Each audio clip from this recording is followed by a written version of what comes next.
Hi vlog, welcome to my guys.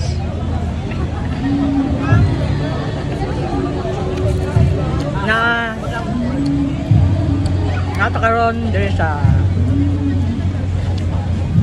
Panabo Market Complex.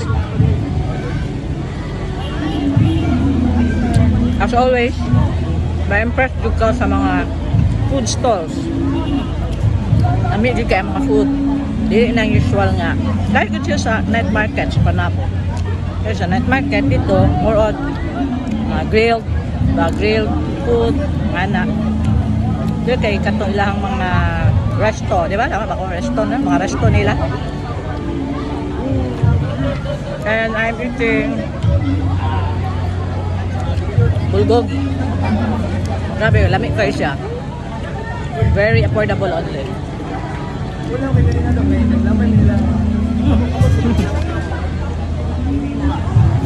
There is bulgogi. Then we will taste their chicken biryani.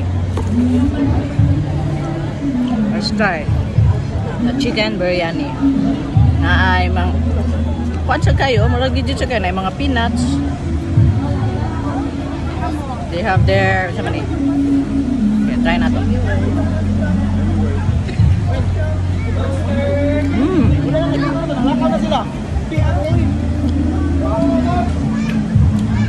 Legit po kay glasa.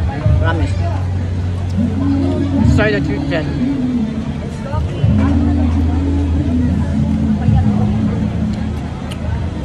Lasa niya para lang sa kung nakaon dito sa Davao. Itong Indian food dito. Another one.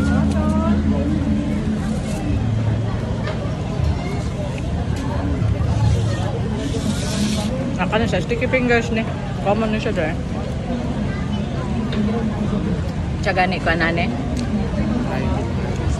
Garlic parmesan. Yummy yan po kayo.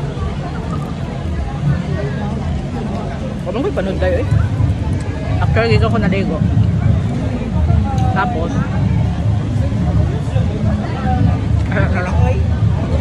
wala tissue.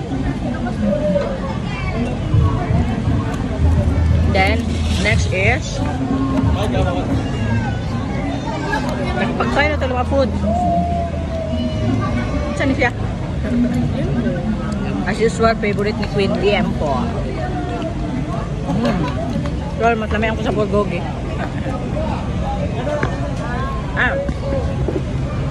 Last one. Can you Queen? Mango sticky rice. Kami ay. Kami kayo promise. So, they will be here in complex from April 24 to March 30 yata man to, diba? So, do come and visit Panabo Market Complex. Price is affordable, but the food, grabe, heaven kayo.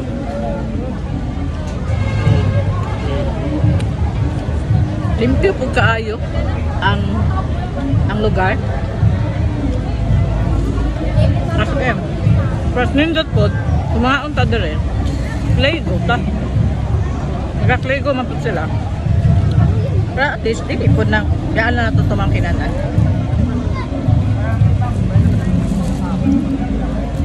Dagang kay tao. So, wala to. Pag mukha ko sa kagdaghan. Okay? Bye!